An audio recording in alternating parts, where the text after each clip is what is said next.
So hello dear student, जैसा कि हम एक्सरसाइज 3.3 और 3.4 के क्वेश्चंस को कंप्लीट कर चुके हैं। इतने भी इम्पोर्टेंट क्वेश्चन थे। मैंने आपको बताया था कि सॉल्यूशन फाइंड करने के लिए किसी भी इक्वेशंस के हमारे पास 4 टाइप्स हैं, यानी कि 4 टाइप्स ऑफ मेथड्स हैं। ग्राफिकल है, सब्स्टिट्यूशन है, एलिमिनेशन है, देन क्रॉस मल्टीप्लिकेशन है। तो क्रॉस मल्टीप्लिकेशन लास्ट ईयर आपके सिलेबस से हट गया था, अगर इस बार होगा तो आपको फिर से करवा दिया जाएगा। अभी जो हम टाइप करने वाले हैं, मेथड करने वाले हैं, वो है आपके पास ग्राफिकल मेथड। तो ग्राफिकल मेथड को समझने के लिए हमें नंबर ऑफ टर्म्स के बारे में, यानी कि कुछ इंट्रोडक्शन वाले पार्ट्स हैं, उनको समझना बहुत जरूरी है। अगर हमने वो बेसिक assumptions कर लिए, ठीक है, हमें समझ में आ गया, तो फिर हम ग्राफ को बनाना सीख जाएंगे और वहां से सोल्यूशन को फाइंड करना भी सीख जाएंगे।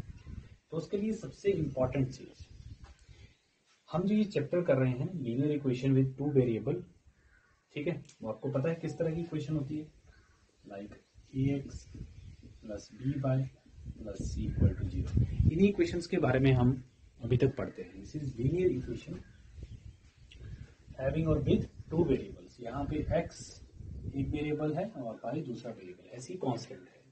या फिर इस इक्वेशन को हम कुछ इस तरह से लिख सकते हैं, 2x plus 3y plus 4 equal to 0। ये भी आपके पास लीनियर इक्वेशन विद 2 वेरिएबल्स है। अगर आपसे कोई पूछे कि यहाँ पे वेरिएबल कौन कौन से है, तो वेरिएबल यहाँ पे x है और सेकंड आपके पास y है।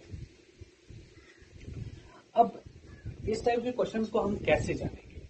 आपकी एनसीईआरटी की बुक में, मेरे पास भी एनसीईआरटी की बुक, ठीक है, तो वहां पे एक टेबल आपको माइंड में रखना है, और उस टेबल को किस तरह से याद रखना है वो आप यहीं पे सिंपल तरीके से सीख जाओगे। देखिए, मान लीजिए हमारे पास इक्वेशन कुछ इस तरह की है, ठीक है, पेयर ऑफ लाइंस हमारे पास कुछ इस तरह का दे रखा है।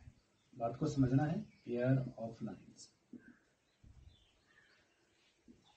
पेयर ऑफ लाइन आपके पास कुछ इस तरह से दे रखा है, x minus 2y equal to 0। यहाँ पे मैंने लैपटॉप के अंदर बुक ओपन करके रखी है एनसीईआरटी की, वो आपको मैं बता दूंगा कौन सी साइट से आपको मिल जाएगी अगर आपके पास नहीं है तो।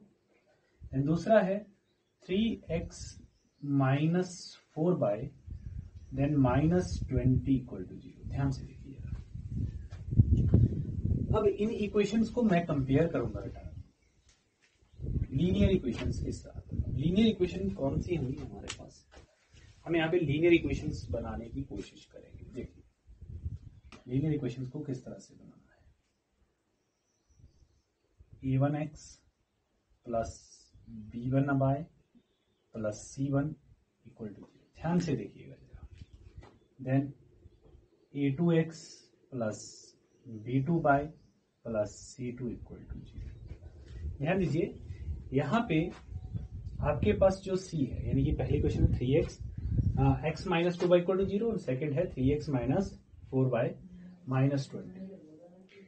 अब मैं क्या करूंगा,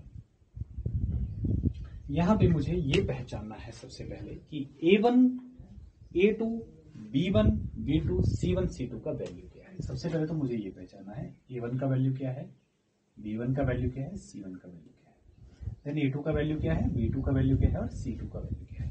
अगर मैंने ये वैल्यू पहचान ली तो मेरे पास ये क्वेश्चन थोड़ा इजी हो जाएगा।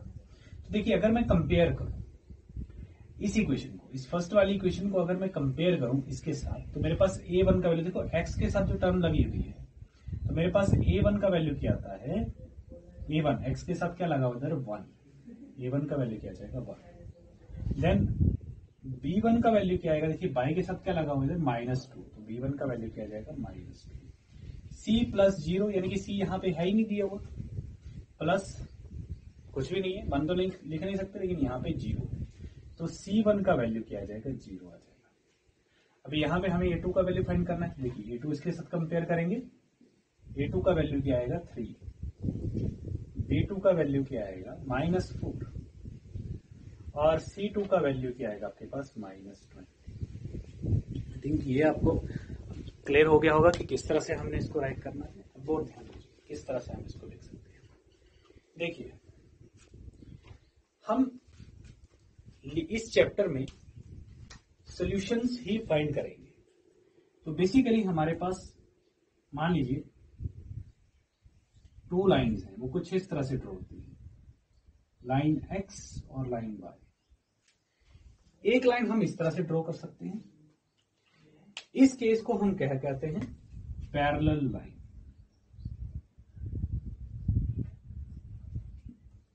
ठीक है बेटा, पैरेलल, ये तो लाइन इस तरह से हो सकती है, या तो लाइन इंटरसेक्ट कर सकती है, ध्यान दीजिएगा, या तो लाइन इंटरसेक्ट कर सकती है, एक्स, ये लाइन एक्स है आपके पास और ये आपके पास वाई, ये तो लाइन इंटरसेक्ट कर सकती है,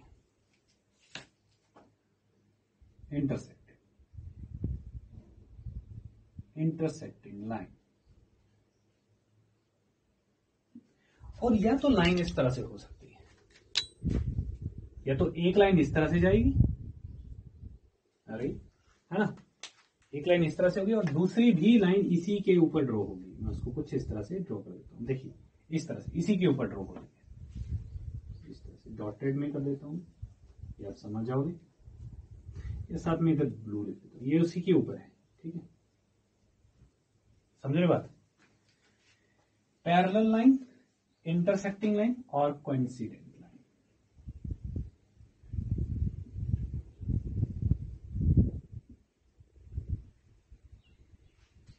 देखिए पैरेलल लाइन मैंने आपको समझा दी है, इस तरह से पैरेलल लाइन है। इंटरसेक्टिंग, जब वो काटेंगे, प्रतिच्छेद करेंगे एक दूसरे को, काटेंगे किसी एक कॉमन पॉइंट के ऊपर। कोइंसिडेंट मतलब एक ही लाइन है और उसी के ऊपर दूसरी लाइन आ रही। अब इसी का सारा खेल है भाई कि बताओ इन सोल्यूशन से या इन A1, B1, C1, A2, B2, C2 की वैल्यू से हमें क्या पता लगाना। हमें यह पता लगाना है कि कौन सी लाइन पैरेलल है, कौन सी लाइन से इंटरसेक्ट कर रही है और कौन सी लाइन कोइंसिडेंट है। किसके पास एक सोल्यूशन है, किसके पास एक से ज्यादा सोल्यूशन है, या किसके पास बहुत ज्यादा सोल्यूशन है, उसका पता करना। अब देखिए किस तरह से पता करेंगे, यहां पे लिख रहा हूं, ध्यान दीजिएगा। हमारे पास बेसिक फॉर्मूला रहेगा हर किसी के लिए, A1/A2, देन हम चेक करेंगे B1/B2, देन चेक करेंगे C1/C2। सारा खेल ऐसा ही है, सारा खेल इसी का है। अगर A1/A2 बराबर नहीं आता है B1/B2 के, तो C1 और C2 चेक ही नहीं करना है। अगर आपके पास A1/A2 बराबर नहीं आता है B1/B2 के, तो समझ आना बच्चों, लाइन आपस में इंटरसेक्ट कर रही है किसी एक पॉइंट के ऊपर, इंटरसेक्टिंग लाइन। अब जब लाइन इंटरसेक्ट करती हैं तो उनका सिर्फ एक ही पॉइंट होगा, जहां पे एक पॉइंट होगा कॉमन, वहां पे वो इंटरसेक्ट करेंगे। तो जब एक पॉइंट के ऊपर इंटरसेक्ट करेंगी तो हम क्या लिखेंगे, एग्जैक्टली वन सोल्यूशन। ध्यान रखना इसका, एग्जैक्टली वन सोल्यूशन। मैं हर बात यहीं पे क्लियर कर दूं, एग्जैक्टली वन सोल्यूशन, या जिसे हम यूनिक सोल्यूशन भी कहेंगे। यूनिक मतलब खास सोल्यूशन। बात समझ आ गई होगी। अगर A1/A2 बराबर नहीं है, इक्वल नहीं है B1/B2 के, तो इसका मतलब क्या है कि जो ग्राफ बनेगा वो आपके पास इंटरसेक्टिंग बनेगा। हमारे पास टू लीनियर इक्वेशंस होंगी, उनका ग्राफ जो बनेगा इंटरसेक्टिंग बनेगा और उनका सिर्फ एक सोल्यूशन आएगा, exactly one solution. Then first case हो गया। सेकंड केस में अगर आपके पास, ध्यान दीजिएगा, अगर आपके पास A1/A2 equal to B1/B2 equal to C1/C2 आ रहा है, अगर तीनों बराबर आ रही हैं तो कोइंसिडेंट लाइन होंगी, यानी कि एक लाइन के ऊपर दूसरी लाइन आएगी। कौन सा सोल्यूशन बनेगा, कोइंसिडेंट लाइन। और कोइंसिडेंट लाइन में कितने नंबर ऑफ सोल्यूशन बनेंगे, देखो अगर ये कोई लाइन है, इसके ऊपर एक और लाइन आ रही है, इसका मतलब क्या है, ये इस लाइन के हर एक पॉइंट को टच कर रही है। दैट मीन, इसका मीनिंग क्या होगा, many solution, number of solution, infinitely many solution, infinitely many solutions. बात समझ आ गई। इनफाइनाइटली मैनी सॉल्यूशंस होंगे। क्यों होंगे? क्योंकि एक लाइन दूसरी लाइन को उसी पॉइंट के ऊपर टच कर रही है ना। देखो अब थर्ड आ जाता है आपके पास, if A1 upon A2 equal to B1 upon B2 but not equal to C1 upon C2। इस केस में क्या होगा? इस केस में पैरेलल लाइंस आएंगी। पैरेलल लाइंस ऐसी होती है, देखो कहीं भी टच नहीं कर रही है, कोई सोल्यूशन नहीं होगा इसका। Have no solution, have no solution. इस केस में एग्जैक्टली वन सोल्यूशन होगा। मैं यहां पे लिख देता हूं क्योंकि आगे ब्लैक बोर्ड के आगे नहीं आएगा, तो मैं यहां लिख देता हूं एग्जैक्टली वन सोल्यूशन। जब लाइन इंटरसेक्ट करेंगी, जब कॉन्सिडेंट होंगी, इनफाइनाइटली मैनी सोल्यूशंस होंगे, बहुत ज्यादा सोल्यूशन होंगे। Have no solution,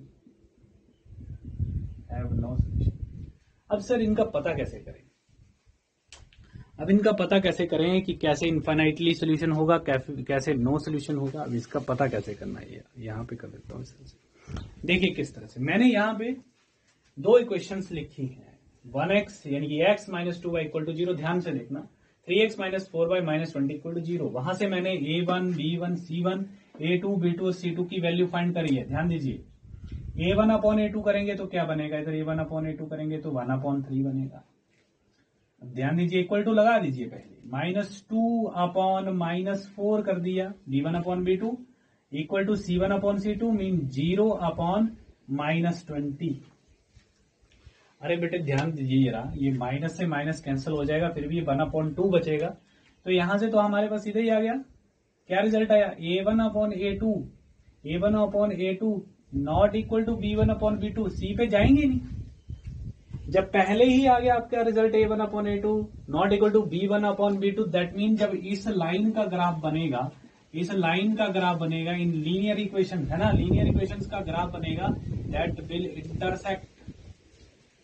intersecting lines होंगी। इंटरसेक्टिंग लाइन में कितने सोल्यूशन होंगे? एग्जैक्टली वन सोल्यूशन होगा। ये बताना पड़ेगा, ये हम शो करेंगे। Exactly one solution, exactly one solution. I think आपको बातें समझ आ गई होगी।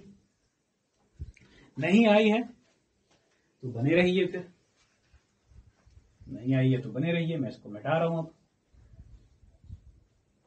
अब देखिए, अगर आपके पास लाइन कुछ इस तरह से होंगी,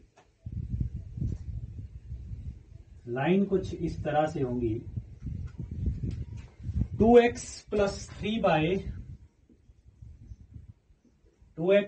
3 माइनस 9 इक्वल टू 0, पहली लीनियर इक्वेशन ये आ गई। Then 4x plus 6y minus 18 equal to 0। Compare करिए A1 x plus B1 y plus C1 z, है ना, इसके साथ कंपेयर करिए। A1 का वैल्यू क्या आएगा? देखो ध्यान से, A1 का वैल्यू है 2, B1 का वैल्यू है 3, C1 का वैल्यू है -9, A2 का वैल्यू 4 है, B2 का वैल्यू 6 है, C2 का वैल्यू -8 है। तो करिए इसको 2 अपॉन 4 पहले लिख दीजिए इक्वल करके, 3 अपॉन 6 इक्वल टू -9 अपॉन -18। 2 1 जा 2, 2 2 जा 4, 1 अपॉन 2 इक्वल टू 3 1 जा 3, 3 2 जा 6, 9 1 जा 9, 9 2 जा 18। क्या रिजल्ट बना भाई? A1 अपॉन A2 बराबर है B1 अपॉन B2 बराबर है C1 अपॉन C2। कैसी लाइन होंगी? कैसी लाइन होगी? कॉन्सिडेंट लाइन्स होंगी। कॉन्सिडेंट लाइन के सोल्यूशन क्या होते हैं? Infinitely many solution. और अब आप कमेंट बॉक्स के ऊपर बनाओगे क्वेश्चन या फिर मुझे बताओगे थर्ड टाइप जो कि पैरेलल थी। पैरेलल के लिए हम किस तरह की लीनियर इक्वेशन बना सकते हैं, वो बना के यूट्यूब के कमेंट बॉक्स में शो करोगे। लिख देना इक्वेशंस, कैसी इक्वेशन होगी वो मैंने बता दी है। थर्ड आप खुद ढूंढोगे। नेक्स्ट हम इसके क्वेश्चन करेंगे और मैं आपको बताऊंगा कि ग्राफ किस तरह से ड्रॉ होता है। Thank you.